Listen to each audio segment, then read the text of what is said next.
राजनीतिक सिद्धांत का निहितार्थ। राजनीतिक सिद्धांत का निहितार्थ वह व्यवहारिक प्रभाव है जो राज्य सत्ता, शासन और नागरिकों के अधिकारों को समझाने में मदद करती है। कहने का मतलब है जो हमारा राजनीतिक सिद्धांत है उसका जो भी निहितार्थ व्यवहार है वो राज्य सत्ता पर प्रभाव डालती है कि नागरिकों की क्या अधिकार है, क्या कानून है, उसको समझाने की कोशिश करती है, मदद करती है।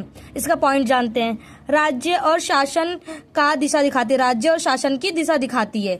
अधिकार और कर्तव्य की समझाने की विकसित करते हैं। जो अधिकार होता है नागरिकों का, उनका जो भी कर्तव्य होता है वो समझाने का कोशिश करती है। तीसरा पॉइंट है नीतियाँ और कानूनों का आधार बनाते हैं। जो नीतियाँ है हमारी, जो उनका कानून है, उनका आधार बनता है।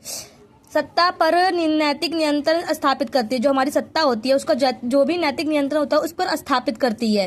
लास्ट पॉइंट सामाजिक न्याय और परिवर्तन का बढ़ावा देती है। जो सामाजिक न्याय होता है हमारे समाज में, उसका जो भी परिवर्तन होता है उसको बढ़ावा देती है।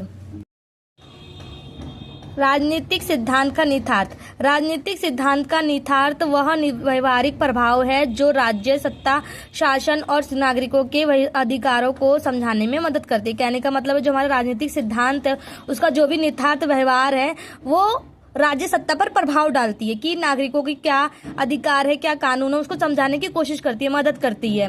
इसका पॉइंट जानते हैं। राज्य और शासन का दिशा दिखाती है, राज्य और शासन की दिशा दिखाती है।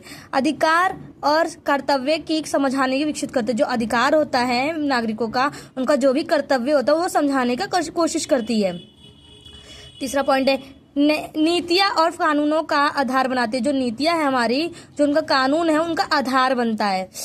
सत्ता पर नैतिक नियंत्रण स्थापित करती है। जो हमारी सत्ता होती है उसका जो भी नैतिक नियंत्रण होता है उस पर स्थापित करती है। लास्ट पॉइंट सामाजिक न्याय और परिवर्तन का बढ़ावा देती है। जो सामाजिक न्याय होता है हमारे समाज में, उसका जो भी परिवर्तन होता है उसको बढ़ावा देती है।